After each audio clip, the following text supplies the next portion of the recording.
Our YouTube channel global science IQ। तो सबसे पहले हमारे सभी प्यारे प्यारे स्टूडेंट्स को हमारा प्यार भरा नमस्कार। आज हम आपके लिए इलेक्ट्रोकेमिस्ट्री का पार्ट सेकंड लेकर के आए हैं, जिसमें बात करेंगे इलेक्ट्रोड विभव पर, मानक इलेक्ट्रोड विभव पर। इसके टाइप्स भी कराएंगे, न्यूमेरिकल भी कराएंगे, साथ ही साथ हम आपको आज की क्लास में कराएंगे मानक हाइड्रोजन इलेक्ट्रॉन यानी कि SHE। ये टॉपिक बहुत शानदार टॉपिक है, वनडे एग्जाम यहाँ से बहुत सारे क्वेश्चंस भी पूछते हैं। तो आज का टॉपिक आपके आने वाले सभी एग्जाम के लिए बहुत ज्यादा इम्पोर्टेंट है। कोई भी विद्यार्थी आज की क्लास को स्किप नहीं करेगा और साथ ही साथ ज्यादा से ज्यादा अपने दोस्तों के साथ आज की क्लास को शेयर कर दीजिएगा, ठीक है। इसी के साथ कॉपी पेन को उठा लीजिए और हेडिंग लगाइए इलेक्ट्रोड विभव। हम बात करेंगे इलेक्ट्रोड विभव पर, ठीक है। हेडिंग लगाइए इलेक्ट्रोड विभव। देखिए, एक रिक्वेस्ट और है आपसे हमारी कि जिन विद्यार्थियों ने इलेक्ट्रोकेमिस्ट्री के पार्ट 1 को नहीं देखा तो प्लीज प्लेलिस्ट में जाकर के देख लीजिए। वहां पे हमने इलेक्ट्रोकेमिस्ट्री का इंट्रोडक्शन कराया और साथ ही साथ डेनियल सेल के बारे में भी पढ़ाया था। डेनियल सेल से बहुत ज्यादा रिलेटेड है हमारा आज का टॉपिक। डेनियल सेल पर बहुत ज्यादा डिपेंड है। अगर वो चीज आपको पता नहीं तो आज का टॉपिक खाक भी आपके पल्ले नहीं पड़ेगा, ठीक है। तो जाइए उसको अच्छे से वॉच कर लीजिए। देखिए, हमने आपको डेनियल सेल में एक चीज सिखाई थी कि किसी भी पदार्थ का हम इलेक्ट्रोड कैसे बनाते हैं। जब हम किसी पदार्थ का इलेक्ट्रोड बनाने के लिए जाते हैं तो उस पदार्थ की छड़ को उसी पदार्थ के विलयन में डुबो देते हैं तो हमारा इलेक्ट्रोड बनके तैयार हो जाता है। जैसे कि हमने जिंक का इलेक्ट्रोड बनाने के लिए जिंक की छड़ को जिंक सल्फेट के विलयन में डाल दिया था। वहीं पे हमने जब कॉपर का इलेक्ट्रोड बनाया तो कॉपर की छड़ को कॉपर के विलयन में डुबो दिया, हमारा कॉपर का इलेक्ट्रोड बन गया, ठीक है। तो हमें पता है कि इलेक्ट्रोड क्या होता है, लेकिन हमें जानना है इलेक्ट्रोड विभव के बारे में। तो इससे पहले हम क्या काम करेंगे, एक बार इलेक्ट्रोड बनाएंगे, ठीक है। इलेक्ट्रोड बनाने के लिए हमने एक पात्र लिया, इस पात्र में विलयन भरा हुआ है, इस पात्र में विलयन भरा हुआ है। माना कि हमने कोई एम छड़ ली, माना कि हमने कोई एम छड़ ली, इस एम छड़ को इसी के विलयन में डुबो दिया। जैसे हम क्या काम कर रहे थे, डेनियल सेल में जिंक का विलयन जिंक सल्फेट को ले रहे थे और जिंक की इस छड़ को हम इसी के विलयन में डुबो रहे थे। इसी प्रकार से एम हमारी छड़ है, इस एम छड़ को हमने इसी के विलयन में डुबो दिया। अब ये क्या काम करेगी, ये छड़ जो है वो इलेक्ट्रॉन को त्यागेगी। माना कि इस छड़ ने n इलेक्ट्रॉन को त्यागा, n इलेक्ट्रॉन को त्यागा तो ये क्या हो जाएगी, Mn प्लस। जैसे इधर जिंक जो था वो 2 इलेक्ट्रॉन को त्याग करके Zn2+ बना रहा था।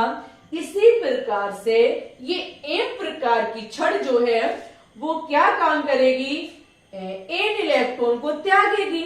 जब ये n इलेक्ट्रॉन को त्यागेगी तो Mn+ इस पर चार्ज आ जाएगा। आपने वहां पर सीखा था कि जब ये छड़ इलेक्ट्रॉन को त्यागती है, जो प्लस बनता है वो तो विलयन में चला जाता है, Mn+ लगातार विलयन में घुलता जाएगा। जैसे यहां से आपका जिंक 2+ छड़ में से आ रहा था, जिंक 2+ छड़ में से आ रहा था, विलयन में घुल रहा था और इस छड़ पर क्या इकट्ठे हो रहे थे, माइनस इकट्ठा हो रहा था। छड़ पर क्या इकट्ठा हो रहा था, माइनस इकट्ठा हो रहा था, ठीक है। ये चीज आपने डेनियल सेल में बहुत अच्छे से पढ़ी थी। जब जिंक जो है या फिर कोई छड़ जो है वो इलेक्ट्रॉन को त्यागती है, वो इलेक्ट्रॉन तो छड़ पर रहते हैं, लेकिन जो उस छड़ पर प्लस चार्ज आता है वो किस में चला जाता है, विलयन में चला जाता है। ठीक है, यहां पर आप एक चीज देख सकते हैं, छड़ के द्वारा इलेक्ट्रॉन त्यागना, छड़ के द्वारा इलेक्ट्रॉन का त्यागना, विलयन में प्लस आ जाना, छड़ पर माइनस आ जाना, जहां आप देख सकते हैं प्लस माइनस उत्पन्न हुआ, जहां प्लस माइनस उत्पन्न होता है वह विभव उत्पन्न होता है, और ये विभव हम कह सकते हैं कि यहाँ विभवांतर उत्पन्न हो गया, और विभवांतर उत्पन्न हुआ किसमें, इलेक्ट्रोड में उत्पन्न हुआ, जिसे हम कहेंगे ये है हमारा इलेक्ट्रोड विभव। एक बार फिर से समझेंगे, धातु की छड़ को जब हम विलयन में घोल देते हैं, विलयन में डुबो देते हैं, तो इन पर, छड़ पर और विलयन पर विपरीत आवेश उत्पन्न हो जाता है। जब छड़ क्या काम करती है, इलेक्ट्रॉन को त्यागती है। छड़ ने जब इलेक्ट्रॉन को त्यागा तो विलयन में प्लस हो गया, क्योंकि छड़ में से प्लस निकलेगा, विलयन में जाएगा, और इलेक्ट्रॉन जो माइनस होगा वो छड़ पर बना रहेगा। तो अब इस छड़ पर और इस विलयन पर जो है वो विपरीत आवेश उत्पन्न हो गया, विलयन में प्लस छड़ पर माइनस। ठीक है, जिसके चलते यहां उत्पन्न हो जाएगा विभव। क्या उत्पन्न हो जाएगा, विभव, क्योंकि विपरीत आवेश से विभव उत्पन्न हो जाता है। जब यहाँ विभव उत्पन्न हो जाएगा तो इस विभव को ही कहा जाएगा इलेक्ट्रोड विभव। इसी विभव को क्या कहा जाएगा, इलेक्ट्रोड विभव। समझ गए मेरी बात को। धातु की छड़ और विलयन के बीच जब विपरीत आवेश उत्पन्न हो जाता है तो यहाँ विभव यानी कि विभवांतर उत्पन्न हो जाता है, और यही विभव हमारा इलेक्ट्रोड विभव कहलाता है। ठीक है, इलेक्ट्रोड विभव हमारे दो प्रकार से होता है। पहला है हमारा ऑक्सीकरण, पहला है हमारा ऑक्सीकरण इलेक्ट्रोड विभव, ऑक्सीकरण इलेक्ट्रोड या फिर ऑक्सीकरण विभव। ठीक है, पहला है ऑक्सीकरण विभव और दूसरा है हमारा अपचयन विभव। ठीक है, समझ गए मेरी बात को। एक बार हम कैमरा को चेक करेंगे। हाँ जी, इलेक्ट्रोड विभव हमारा दो प्रकार से होता है, ऑक्सीकरण विभव और एक होता है हमारा अपचयन विभव। अच्छा, ऑक्सीकरण विभव कब होगा और अपचयन विभव कब होगा, हम एक बार अब इस चीज को देखेंगे।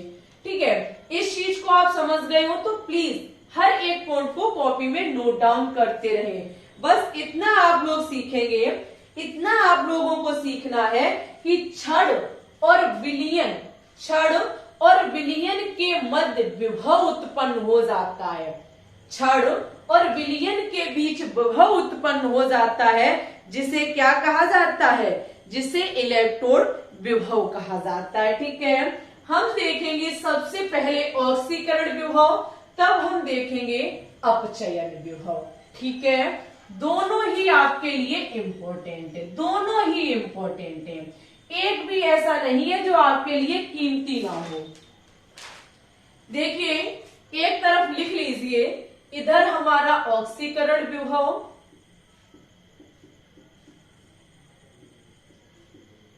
ऑक्सीकरण विभव, एक तरफ अपचयन विभव।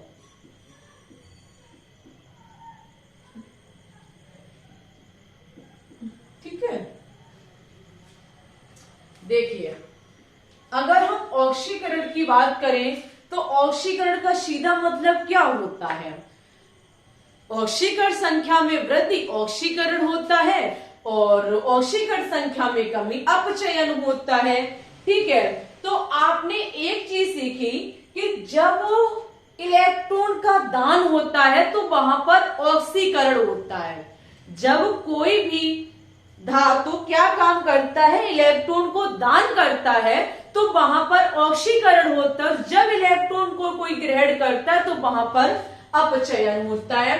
आपने पिछली क्लासों में सीखा, जस्ट अभी थोड़ी देर पहले सीखा कि हम क्या काम करते हैं जब किसी धातु की छड़ को उसी के विलयन में डुबोते हैं। जब हम किसी भी छड़ को, किसी भी धातु की छड़ को उसी के विलयन में डुबोते हैं तो इलेक्ट्रोड बन जाता है। ठीक है, माना कि हमने क्या काम किया, यहां पर जिंक की छड़ ली, हमारी जिंक धातु की छड़ है।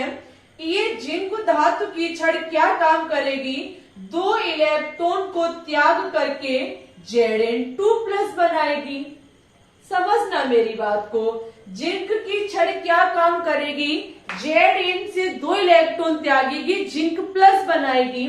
यहां पर इस जिंक का क्या हुआ, ऑक्सीकरण हुआ। यहां पर Zn2+1 बन करके विलयन में आएंगे, Zn2+1 बन के विलयन में आएंगे और माइनस माइनस पार्ट आपका छड़ पर रहेगा। जो इलेक्ट्रॉन त्यागेगा वो तो छड़ पर रहेगा, लेकिन प्लस बन करके कहाँ आएगा, विलयन घोल में आएगा।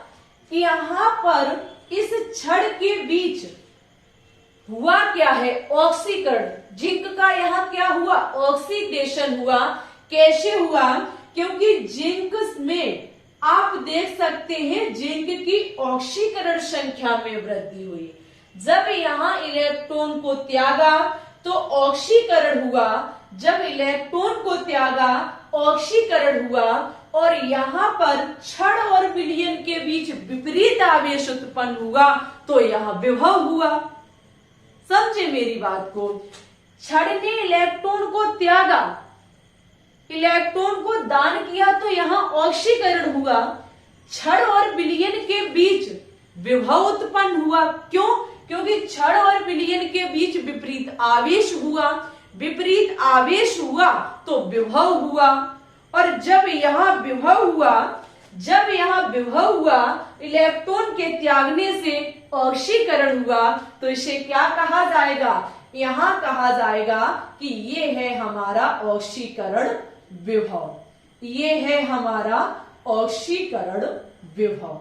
क्या है, ये है हमारा ऑक्सीकरण विभव। कभी कभी ये इंक चलती नहीं है और कभी कभी इतनी चलेगी कि सब गंदे हो जाते हैं। बोर्ड भी कितना, अरे भाई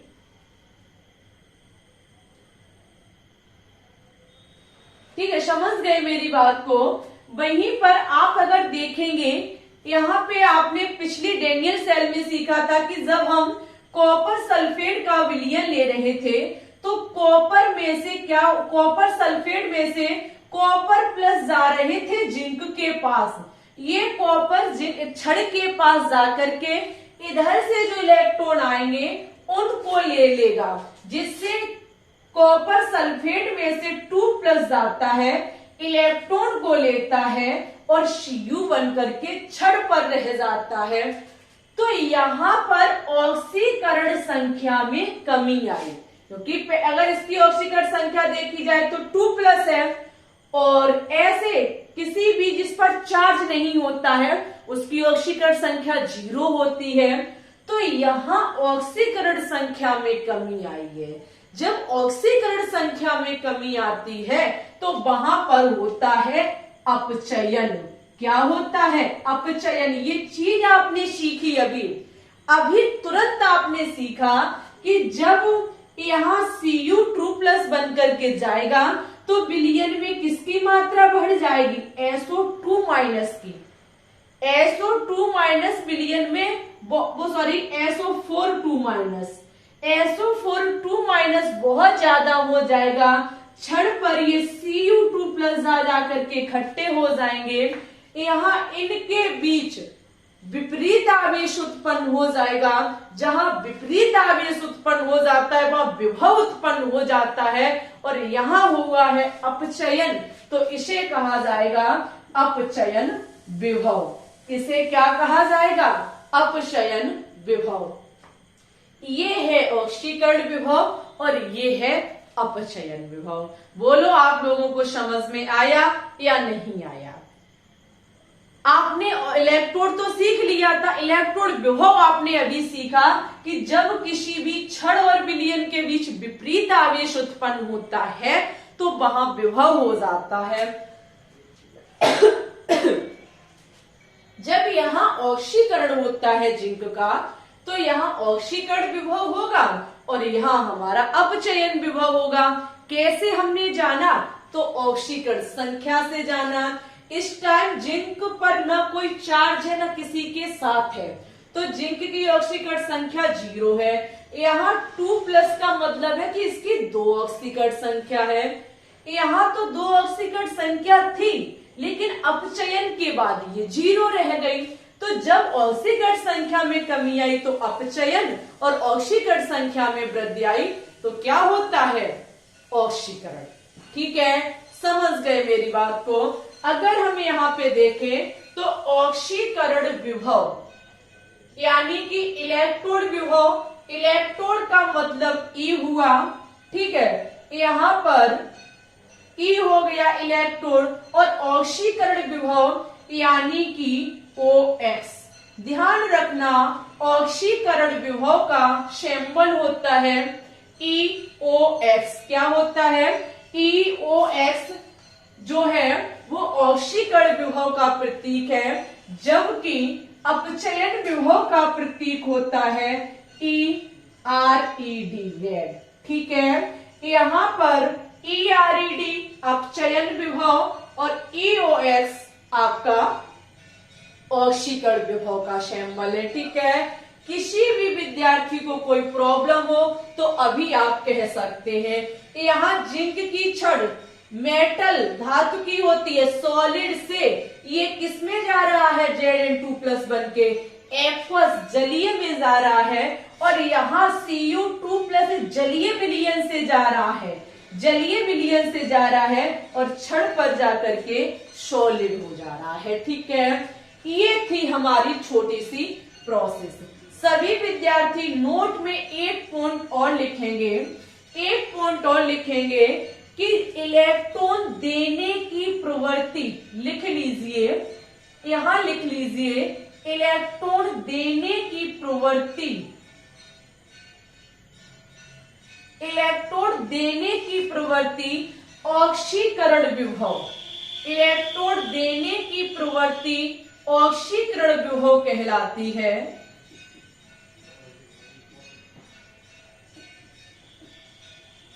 ऑक्सीकरण विभव कहलाती है। इलेक्ट्रॉन लेने की प्रवृत्ति, इलेक्ट्रॉन लेने की प्रवृत्ति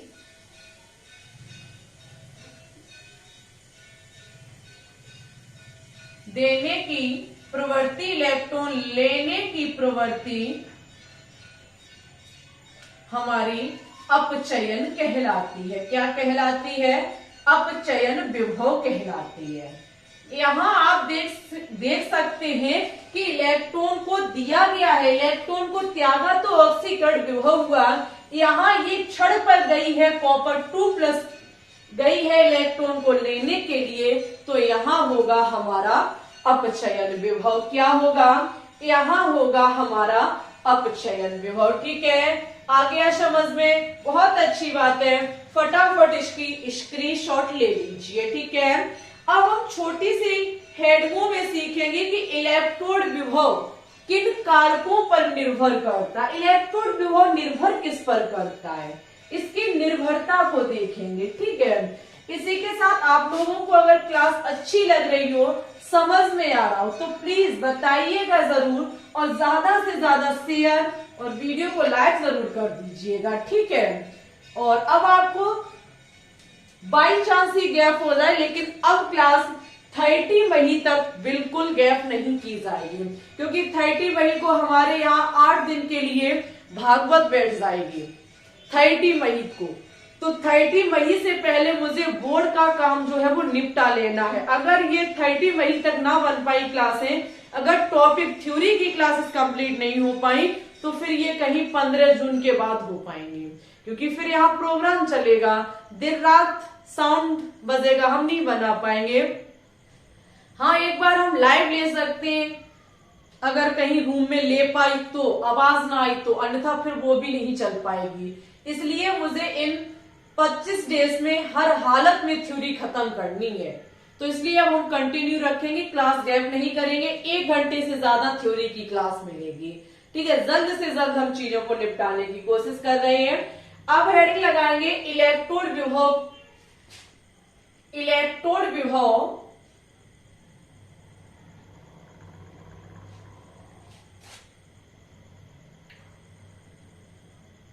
इलेक्ट्रोड विभव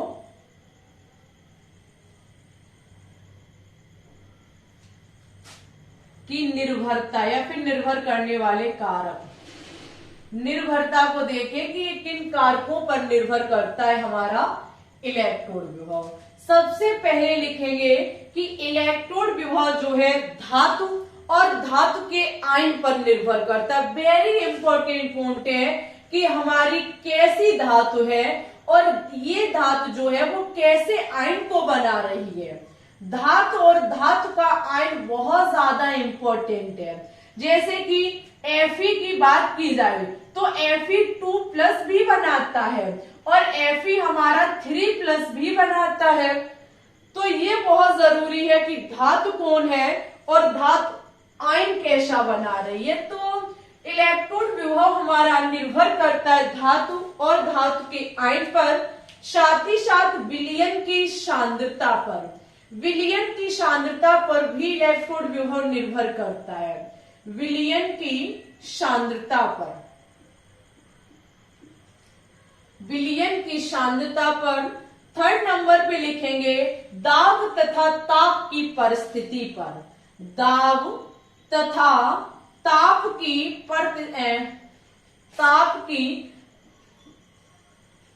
परिस्थिति पर भी निर्भर करता है,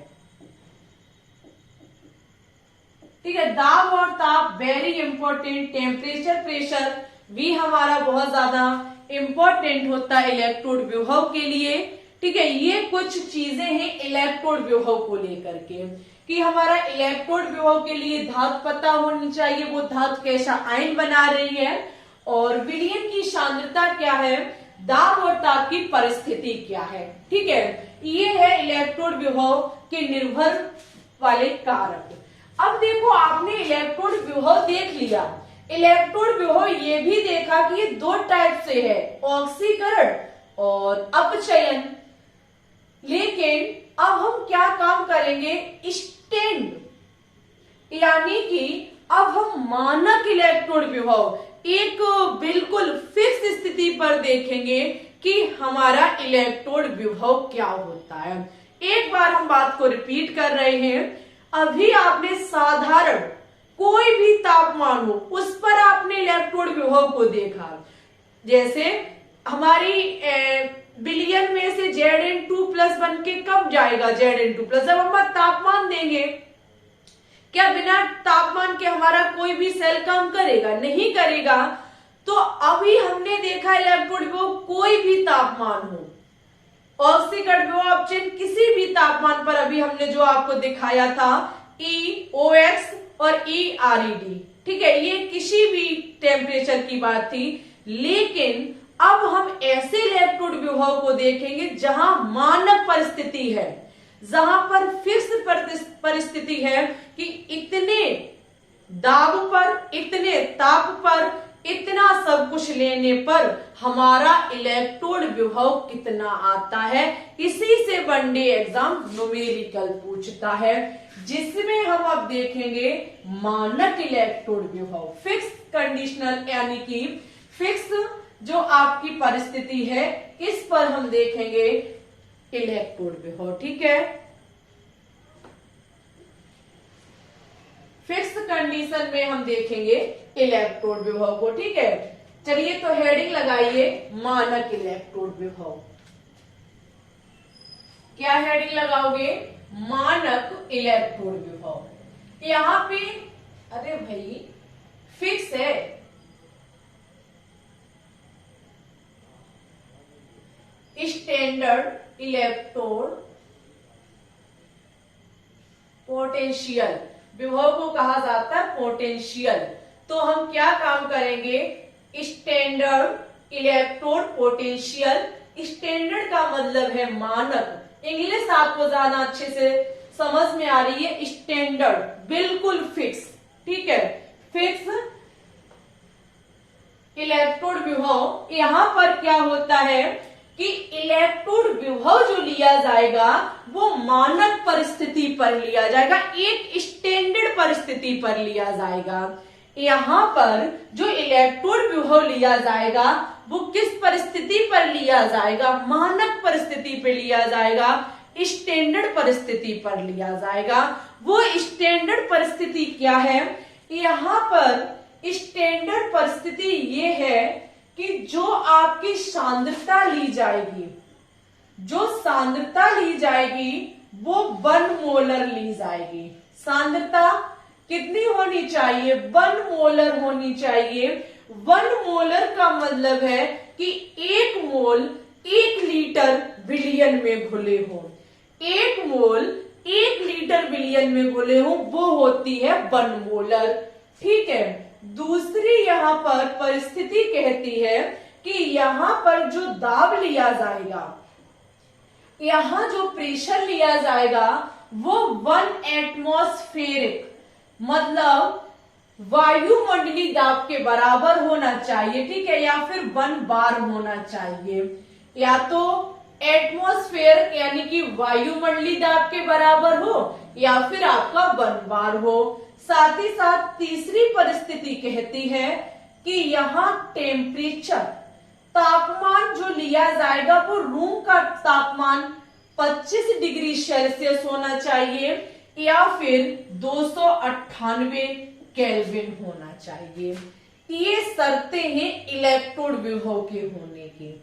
अभी आपने जो इलेक्ट्रोड विभव देखा था वो किसी भी परिस्थिति में कुछ भी तापमान हो सकता है, लेकिन अब हम स्टैंडर्ड इलेक्ट्रोड विभव को जब देखेंगे, स्टैंडर्ड पर देखेंगे तो वहां होता है कि सांद्रता 1 मोलर होनी चाहिए, दाब वायुमंडलीय दाब के बराबर और सांद्रता तापमान 298 केल्विन होना चाहिए। अब इन परिस्थिति पर हम देखेंगे ऑक्सीकरण विभव को और अपचयन विभव को, ठीक है।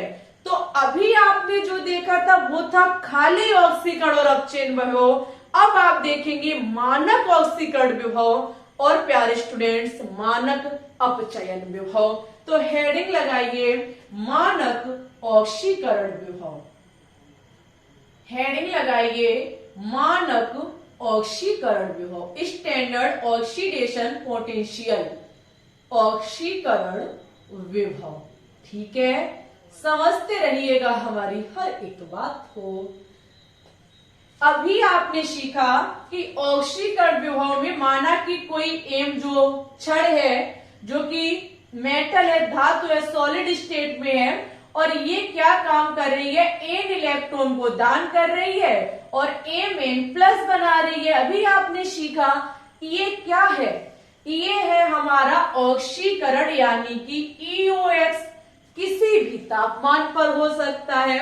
अब यहीं पर हम क्या काम करें, मानक परिस्थिति में अगर ऑक्सीकरण विभव को देखें, किसमें, मानक परिस्थिति में अगर हम ऑक्सीकरण को देखेंगे, अगर हम इसे मानक विभव पर देखें तो मानक विभव लेने पर, मानक विभव का मतलब है सांद्रता 1 मोलर, दाब 1 एटमॉस्फेयर और तापमान 298 केल्विन, ठीक है। इस पर जब हम देखेंगे तो हमारा जो ऑक्सीकरण विभव होगा वो हमारा हो जाएगा E नॉट OX, क्या हो जाएगा, E नॉट OX। ये था किसी भी तापमान को लेने पर ऑक्सीकरण विभव और मानक विभव लेने पर हमारा क्या हो जाता है, E नॉट OX। खाली नॉट को लगा देने पर हमें पता चल जाता है कि ये हमारा मानक ऑक्सीकरण विभव है। क्या है, मानक ऑक्सीकरण विभव है। अगर मानक ऑक्सीकरण विभव हम इसके जरिए देखें तो E0 हो क्या रहा है, एम हमारा किसमें इलेक्ट्रॉन को त्याग करके एन इलेक्ट्रॉन को त्याग करके एम एन प्लस बना रहा है। यही तो ऑक्सीकरण हमें बता रहा है। यहाँ ऑक्सीकरण संख्या 0 है, कितनी हो गई, एन प्लस हो गई। इस चीज को हम ऐसे बताते हैं और ये चीज हमें बता रही है ऑक्सीकरण हुआ है। ये जो है वो खाली ऑक्सीकरण विभव है। मानक परिस्थिति पर हमारा E0OX ये प्रदर्शित किया, इसे जो ये लिखा हुआ है ये है हमारा मानक ऑक्सीकरण विभव का सिंबल प्रतीक। ठीक है, अच्छा ऑक्सीकरण हो किसका रहा है, एम का। एम छड़ जो है वो एम एन प्लस बना रही है एन इलेक्ट्रॉन को त्याग करके, ये एम एन प्लस एक्वस में जा रही है, जलीय में जा रही है। तो हमने बता दिया कि एम जो है वो एम एन प्लस बना रही है। ठीक है, तो अब हमने देख लिया है मानक ऑक्सीकरण विभव ये था। अब हम देखेंगे मानक अपचयन विभव। क्या देखेंगे, मानक अपचयन विभव।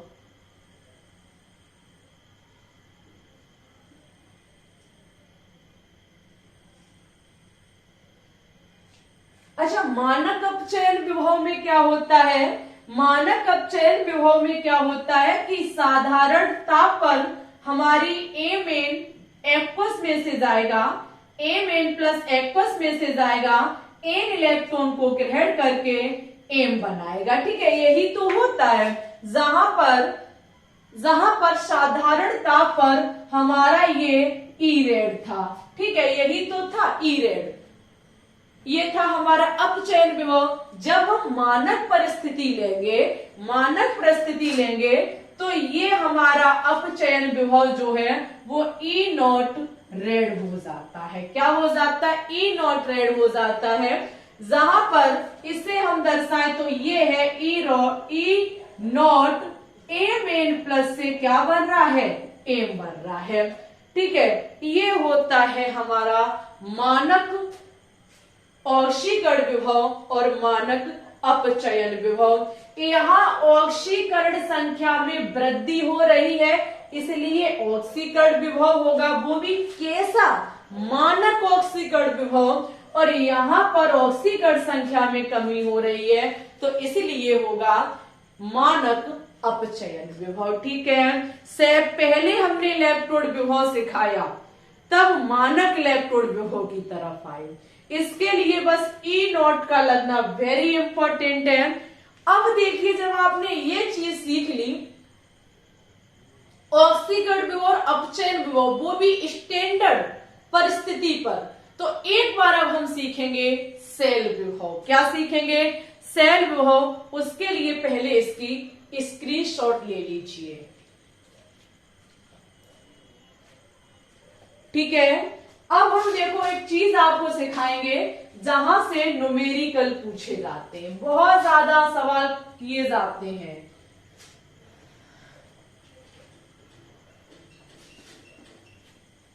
इस चीज को सीख लीजिएगा, क्योंकि शाम को 3 बजे जब हमारी लाइव चलेगी तो वहां इससे संबंधित सवाल करवाए जाएंगे। जो आज न्यूमेरिकल हम अभी सिखाएंगे इससे संबंधित शाम को करवाए जाएंगे।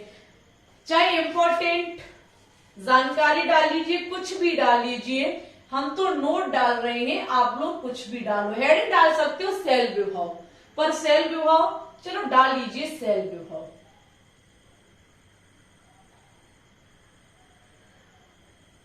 देखिएगा कितनी अच्छी जानकारी। आपने अभी देखा कि एक तरफ हम क्या लेते हैं, जिंक की छड़ लेते हैं, जिंक का इलेक्ट्रोड लेते हैं, एक तरफ हम जिंक का इलेक्ट्रोड लेते हैं, एक तरफ हम कॉपर का इलेक्ट्रोड लेते हैं। ठीक है, यही तो हमने देखा। जिंक की छड़ जो है वो ऑक्सीकरण करती है, जिंक की छड़ जो है वो ऑक्सीकरण करती है, और कॉपर की छड़ से यहाँ कॉपर साइड आपका अपचयन होता है, जिंक साइड ऑक्सीकरण होता है। ठीक है, यहाँ पर ये जिंक की छड़ में से 2 इलेक्ट्रॉन निकलते हैं और ये Zn2+ बनाती है, और कॉपर के विलयन से कॉपर 2+ जाता है, 2 इलेक्ट्रॉन को लेता है और कॉपर बना लेता है। ठीक है, इधर आपका माइनस था, इधर आपका प्लस था। ये आपने डेनियल सेल में ही सीखा। लेकिन ये बताइए, अगर हम यहां पर एक चीज को देखें, इस आपने देखा था सेल निरूपण जब हमने कराया था तो वहां पर सेल अभिक्रिया आपको सिखाई थी। यहां पर इस जिंक और कॉपर ऑक्सीकरण एक तरफ अपचयन हो रहा है। अगर इन दोनों के बीच के अंतर को निकाला जाए, इन दोनों से सेल बन रही है, ये ऑक्सीकरण विभव, ये अपचयन विभव, लेकिन इन दोनों के अंतर से जो हम क्या काम करें, विभव निकालें, तो हम उसे सेल विभव भी तो कह सकते हैं। इन दोनों के अंतर से अगर हम विभव निकालें तो हम इसे क्या कह सकते हैं, सेल विभव कह सकते हैं। क्या कह सकते हैं, सेल विभव कह सकते हैं। वो भी कैसी परिस्थिति पर, मानक परिस्थिति पर हमारा काम होगा। किस परिस्थिति पर, मानक परिस्थिति पर हम इसे E0 सेल कह सकते हैं।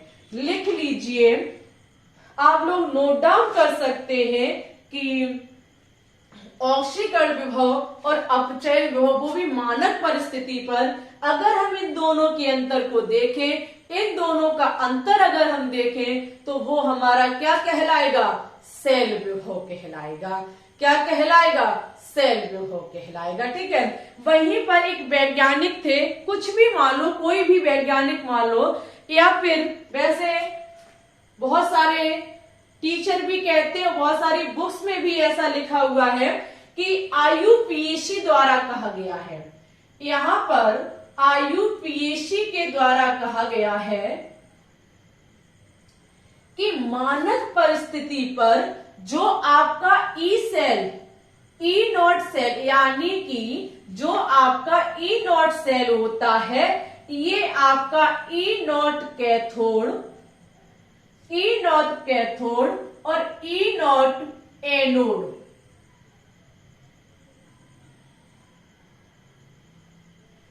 का अंतर होता है। आपका ई सेल यानी कि सेल विभव जो होता है वो E0 कैथोड किधर है, इधर है। E0 कैथोड भाग इधर तो ही है, जिधर अपचयन होता है उधर कैथोड भाग होता है। और उन्होंने कहा कि E0 एनोड, इन दोनों के अंतर को ही E0 सेल कहा जाता है, यानी कि मानक सेल विभव कहा जाता है। ऐसा IUPAC ने कहा। उन्होंने कहा कि अगर आपसे कभी भी सेल विभव पूछा जाए, वहां पर आपको E0 कैथोड और E0 एनोड दिया जाए, तो आप ज्ञात कर लेना सेल विभव को।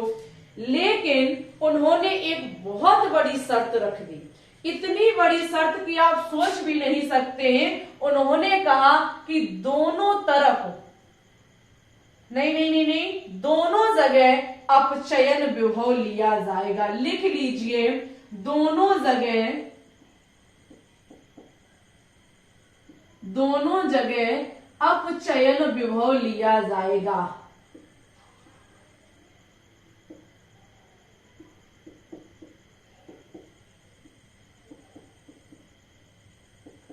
दोनों जगह क्या लिया जाएगा, अपचयन विभव।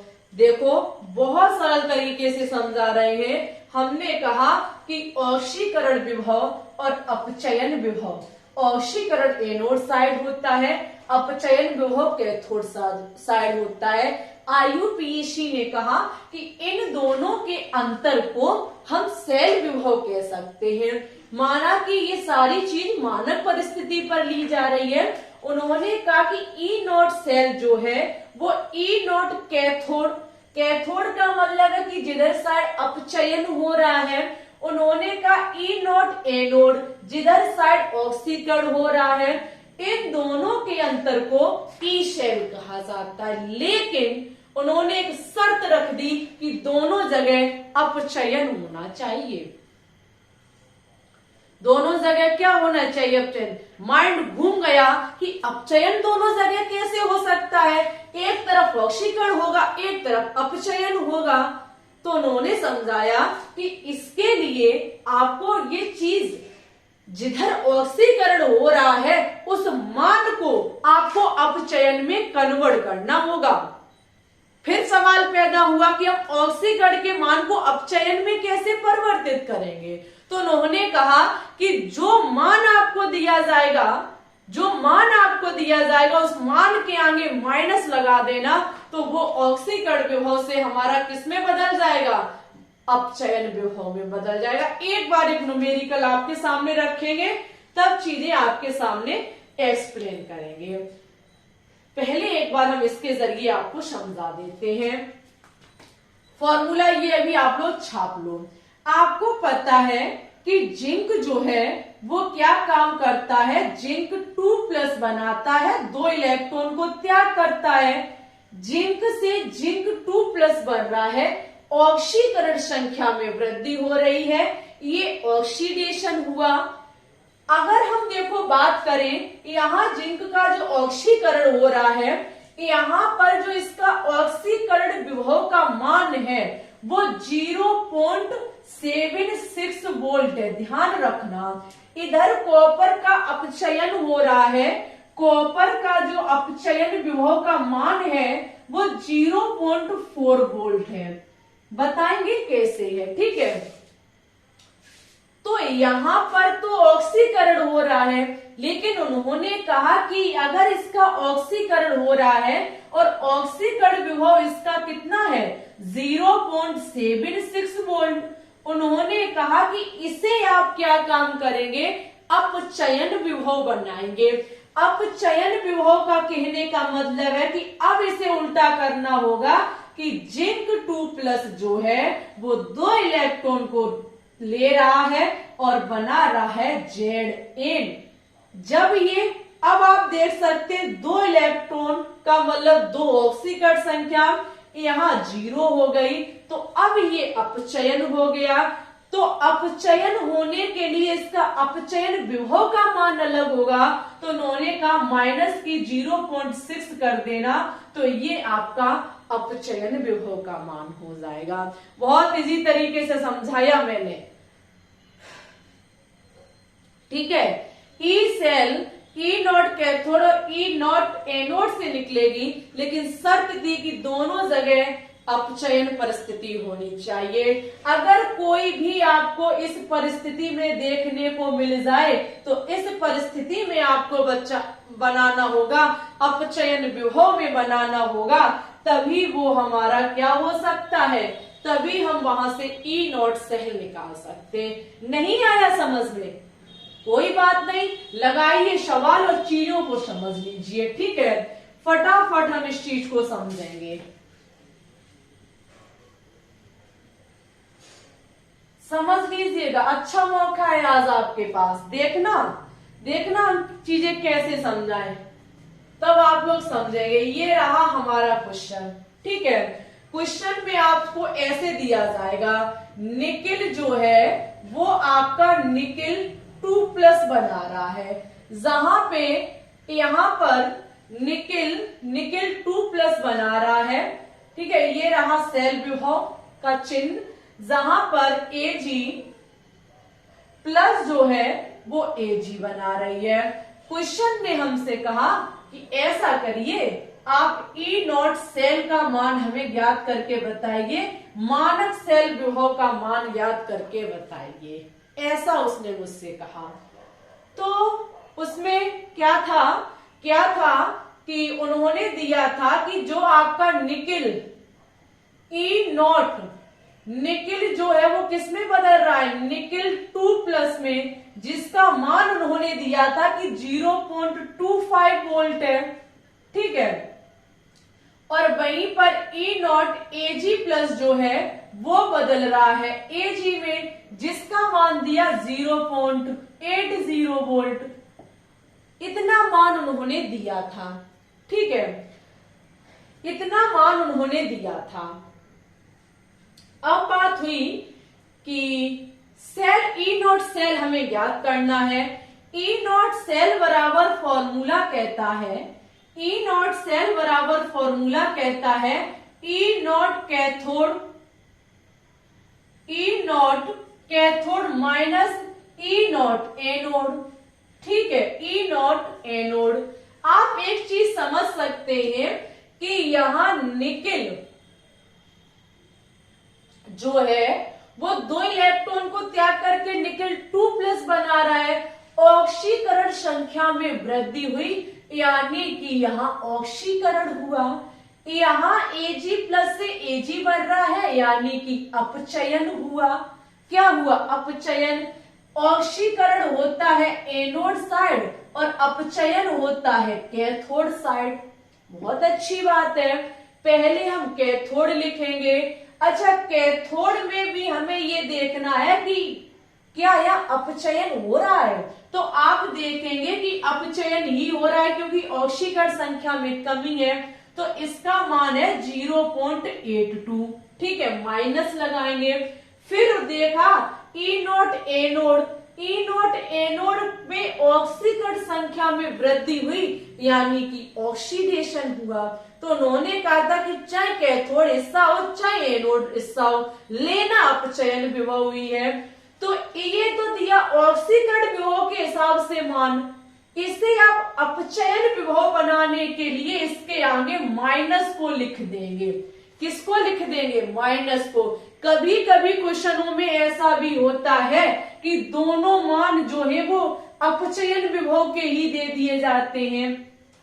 जैसे यहाँ निकेल 2+ होता, निकेल में बदला होता, तो आपको माइनस लगाने की आवश्यकता भी नहीं पड़ती। तो वहां क्वेश्चन में सब कुछ दिया जाता। ठीक है, अब हम क्या काम करेंगे? 0.82 माइनस प्लस हो जाएगा 0.25। इसको जब आप जोड़ेंगे तो आपका निकल के आएगा 1.05 वोल्ट। बोलो यस या नो? समझे या नहीं समझे? अब तो समझ गए होंगे। आपको जो ये 2 मान दिए जाएंगे, इसमें आपको ये देखना है कि ऑक्सीकरण कहां हो रहा है और अपचयन कहां हो रहा है। ये चीज आप तब समझ पाएंगे जब आप ये देख लेंगे कि कहाँ इलेक्ट्रॉन की वो ऑक्सीकरण संख्या में वृद्धि हुई है और कहाँ ऑक्सीकरण संख्या में कमी आई है। अगर इस चीज को आपने पकड़ लिया तो आप आसानी से बता सकते कि यहाँ ऑक्सीकरण हुआ, यहाँ अपचयन हुआ। जहां ऑक्सीकरण हुआ है उसके मान के आगे माइनस लगा देना है, तो वो अपचयन विभव का मान माना जाएगा।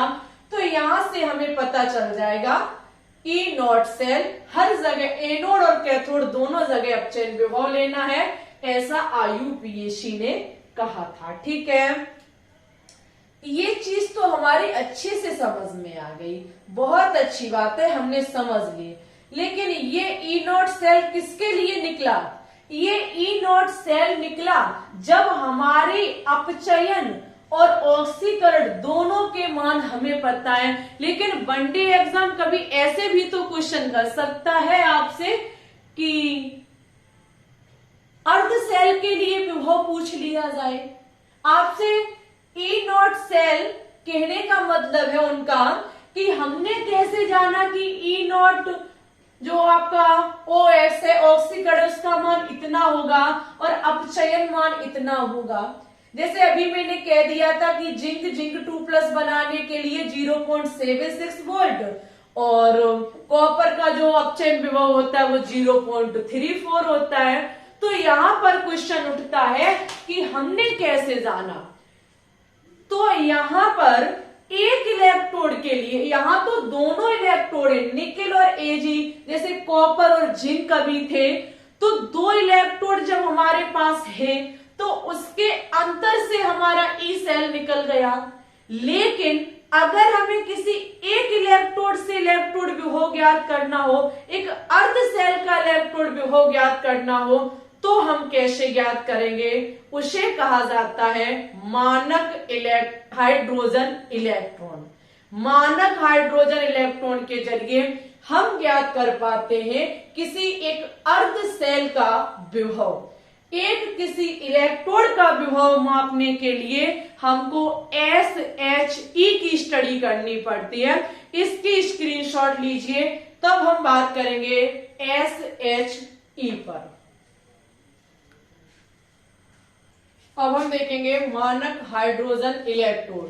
अभी जो आपने देखा था वो किसके लिए था? जब हम कोई भी दो इलेक्ट्रोड लेते तो उनके बीच के अंतर से हमें सेल विभव पता चलता है। लेकिन अब हम जो देखेंगे वो देखेंगे कि हम किसी भी एक इलेक्ट्रोड का मान कैसे निकालते हैं, एक इलेक्ट्रोड विभव का मान कैसे ज्ञात करते हैं। ठीक है, देखिए इसके लिए जो हमें देखना पड़ता है वो है मानक हाइड्रोजन इलेक्ट्रोड। क्या है?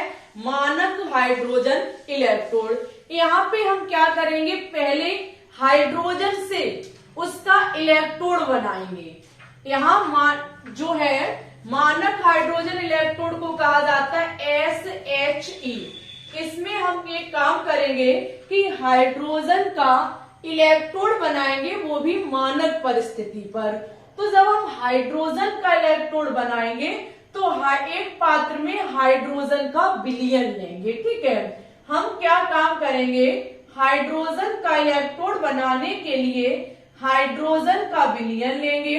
हाइड्रोजन है, हाइड्रोजन का विलयन माना कि हमने HCl लिया। अब हाइड्रोजन की छड़ को इसमें डुबोएंगे, लेकिन सभी को पता है कि हाइड्रोजन तो हमारी गैस होती है, तो गैस की छड़ कहां से हम लाएंगे? गैस की तो छड़ नहीं बन सकती है। तो इसके लिए हम क्या काम करेंगे, एक अक्रिय धातु होती है हमारी PT। अक्रिय धातु नहीं है, लेकिन वो किसी के साथ क्रिया नहीं करती है। कौन? PT। हम क्या काम करेंगे, प्लेटिनम की एक छड़ लेंगे।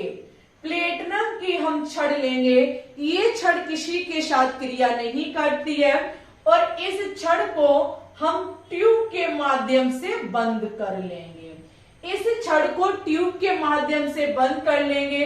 अब यहां से हम हाइड्रोजन गैस को प्रभावित करेंगे। ठीक है, अब यहां से हम हाइड्रोजन गैस को प्रभावित करेंगे। जब ये हाइड्रोजन गैस जाएगी, यहां पर हाइड्रोजन गैस जब जाएगी तो यहां पर देखिए अब हमारी हाइड्रोजन गैस जाएगी, PT तो क्रिया नहीं करती है किसी के साथ। तो यहां से हमने क्या काम किया, हाइड्रोजन का इलेक्ट्रोड तैयार कर लिया। यहां पर जो ये इलेक्ट्रोड है ये एनोड की तरह भी काम करेगा और कैथोड की तरह भी काम करेगा। यहां पर जो हाइड्रोजन का हमने इलेक्ट्रोड पता क्यों लिया, हाइड्रोजन का ही क्यों लिया, क्योंकि हाइड्रोजन इलेक्ट्रॉन का दान भी करती है और इलेक्ट्रॉन को ग्रहण भी करती है। तो यहाँ पर ये जो इलेक्ट्रोड बनके हमारा तैयार हुआ है ये कैथोड की तरह भी काम करेगा और ये हमारा एनोड की तरह भी काम करेगा। ठीक है, जब ये माना कि हमारा एनोड की तरह काम कर रहा है तो वहां होगा ऑक्सीकरण विभव। क्या होगा? ऑक्सीकरण विभव। जब हमारा ऑक्सीकरण विभव होगा, एनोड की तरह काम करेगा, तो यहां होगा क्या, ये हाइड्रोजन गैस जो है वो 2 इलेक्ट्रॉन का दान करेगी, 2 इलेक्ट्रॉन का दान करेगी और हमारा 2H प्लस बनाएगी। अब ये एनोड कैथोड की तरह भी काम करेगा तो अपचयन विभव भी यहां उत्पन्न होगा। जब अपचयन विभव होगा तो यहां पर क्या काम होगा कि 2H प्लस जाएंगे, 2 इलेक्ट्रॉन को ग्रहण करेंगे और H2 बनाएंगे। ठीक है, यानी कि हमने हाइड्रोजन का इलेक्ट्रोड इसलिए बनाया क्योंकि हाइड्रोजन इलेक्ट्रॉन को ग्रहण भी करती है, इलेक्ट्रॉन का दान भी करती है। ये एनोड की तरह भी काम कर सकता है, ये कैथोड की तरह भी काम कर सकता है। ठीक है, हमने HCE क्यों लिया? पहली अर्ध सेल के लिए, क्योंकि अभी जो आपने देखा था वो पूरी सेल विभव को देखा था, लेकिन मुझे किसी एक इलेक्ट्रोड का अगर विभव ज्ञात करना है या ऑक्सीकरण विभव या अपचयन विभव का मान ज्ञात करना है, तब हम कैसे करेंगे? तो इसके लिए मानक हाइड्रोजन इलेक्ट्रोड को अपनाया गया, जहां पर हमें औशीकरण और अपचयन विभव पता चलते हैं। ठीक है, इस समय एक चीज और याद रखेंगे, नोट में लिख लेना कि IUPAC ने कहा था कि यहां पर IUPAC ने कहा था कि इस इलेक्ट्रोड विभव यानी कि मानक हाइड्रोजन इलेक्ट्रोड विभव का मान जो होता है वो 0 वोल्ट होता है, ऐसा कहा था IUPAC ने। यहां पे चाहे औशीकरण विभव हो चाहे अपचयन विभव हो, यानी कि SHE जो है इसका मान 0 वोल्ट होगा।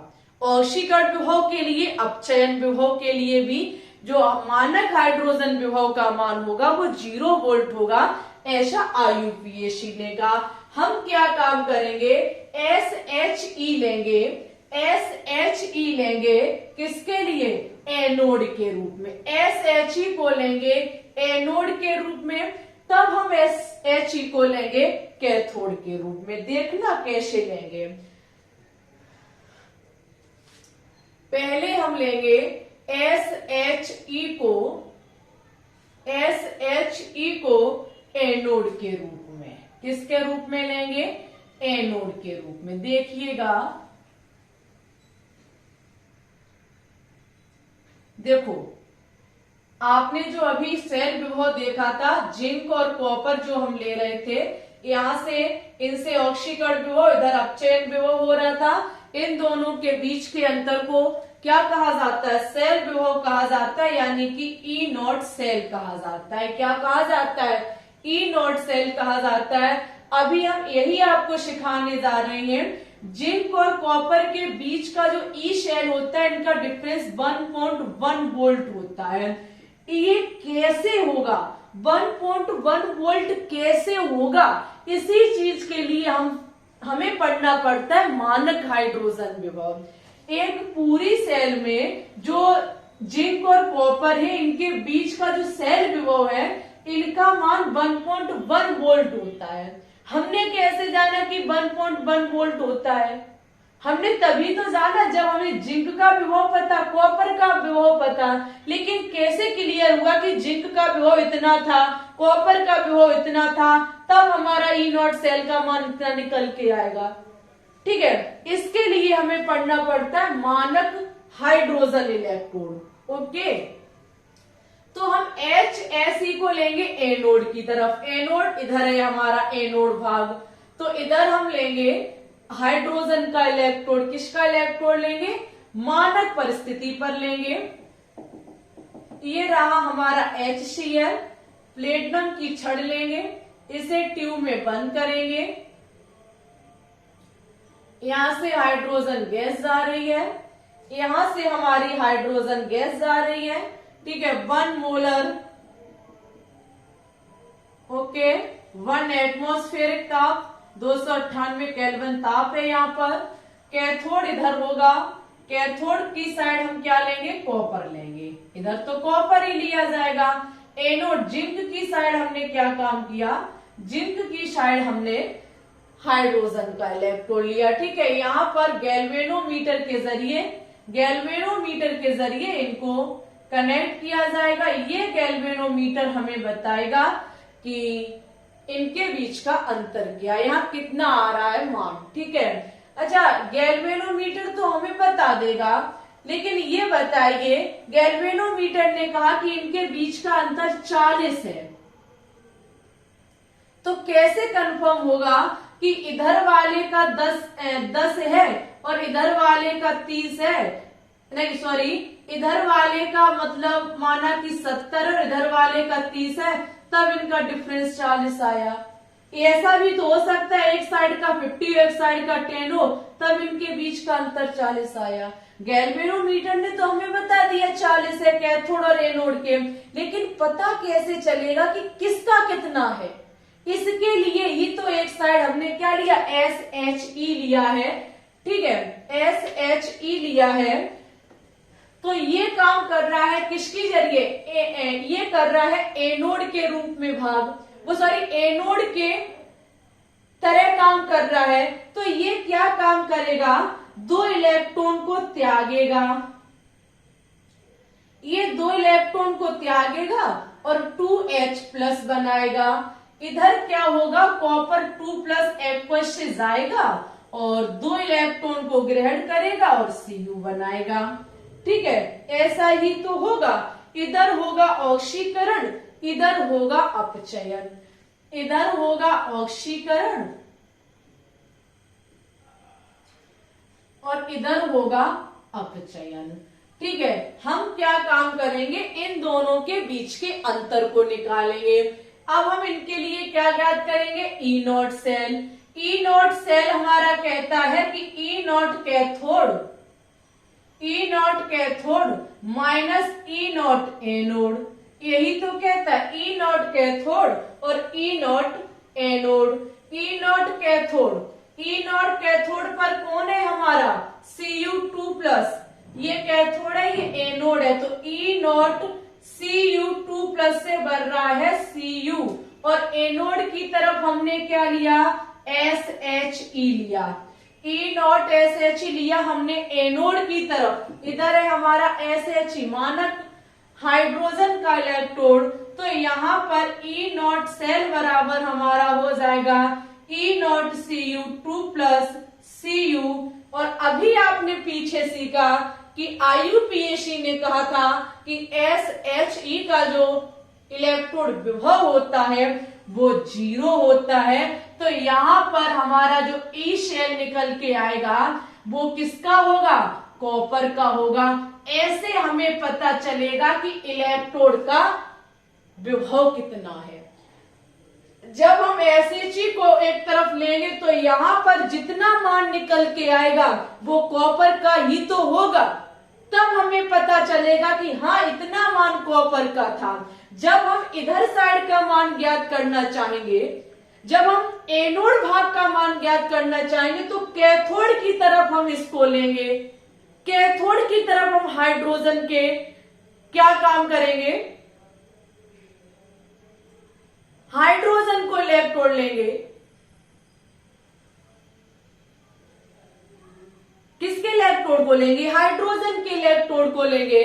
जब इधर हाइड्रोजन के इलेक्ट्रोड को लेंगे तो इधर साइड भी इसका मान 0 हो जाएगा, इसका मान इधर साइड कितना हो जाएगा, कैथोड साइड जब हम लेंगे तो कैथोड साइड यहाँ पर इसका मान 0 हो जाएगा और इधर हमारा होगा, देखो एक बार हम समझा दें आपको, जब हमने कैथोड साइड का मान ज्ञात करना चाहा तो हमने एनोड साइड क्या लिया, SHE मानक हाइड्रोजन विभव, तब इसका मान जब 0 होता है तब हमें ई नॉट सेल कॉपर का पता चलता। ऐसे ही जब हम किसी का मान ज्ञात करना चाहते हैं, किसी एक इलेक्ट्रोड का मान ज्ञात करने के लिए एक तरफ मुझे हाइड्रोजन का इलेक्ट्रोड लेना पड़ता है, क्योंकि हाइड्रोजन के इलेक्ट्रोड का मान 0 होता है तो निकलने वाला मान किसका, एक ही इलेक्ट्रोड का होगा। जैसे यहां पर ये निकल के आया, ठीक है।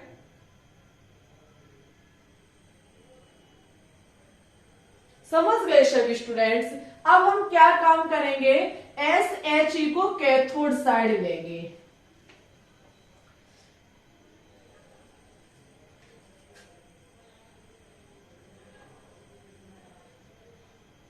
SHE को हम कैथोड के रूप में लेंगे तो देखना इधर साइड होगा जिंक का विलयन, ये रही जिंक की छड़, ठीक है। इधर हमने क्या काम किया, SHE को ले लिया, ये रही प्लेटिनम की धातु, ठीक है। इसे हम ट्यूब में बंद कर देंगे। इधर से जा रही है H2 गैस, ठीक है, इधर से जा रही है H2 गैस, ये लगा हमारा गैल्वेनोमीटर जो हमें अंतर को बताएगा, और लवड़ सेतु उसमें भी लगा लेना पीछे लवड़ सेतु, ठीक है। यहाँ सभी को पता है ये जिंक एनोड भाग है, इधर एनोड भाग है, इधर कैथोड भाग है। ये जिंक जो है वो क्या काम करेगी, 2 इलेक्ट्रॉन को त्याग करके Zn2 प्लस बनाएगी, क्या बनाएगी, Zn2 प्लस बनाएगी। अब ये कैथोड की तरफ अपचयन का काम करेगा, यहाँ विलयन में से जिंक वो हाइड्रोजन, यहां क्या होगा आपका 2H जाएगा, 2H प्लस जाएगा, 2 इलेक्ट्रॉन को लेगा और क्या बनाएगा, हाइड्रोजन गैस बनाएगा। ठीक है, ये एनोड की तरफ हुआ, ये कैथोड की तरफ हुआ।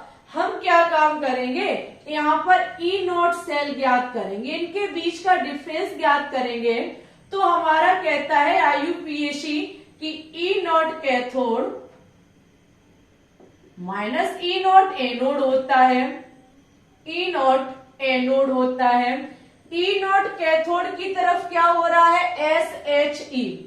ई नॉट कैथोड की तरफ क्या है, मानक हाइड्रोजन विभव माइनस यहां पर हमारा हो रहा है एनोड की तरफ ऑक्सीकरण। हमें ऑक्सीकरण नहीं कराना है, हमें तो अपचयन कराना है। क्या कराना है, अपचयन दोनों साइड कराना है। तो ई नॉट Zn2 प्लस से क्या बनेगा, Zn2 प्लस से क्या बनेगा, Zn बनेगा। इसका मान 0 होता है, तो ई नॉट Zn2 प्लस से बन गया Zn। जहां पर एक चीज आप देख सकते हैं, हमारा जो मान निकल के आएगा वो किस में निकल के आएगा, माइनस में निकल के आएगा। ऐसे हम ज्ञात करते हैं ई नॉट शेल में किसी भी एक इलेक्ट्रोड का मान।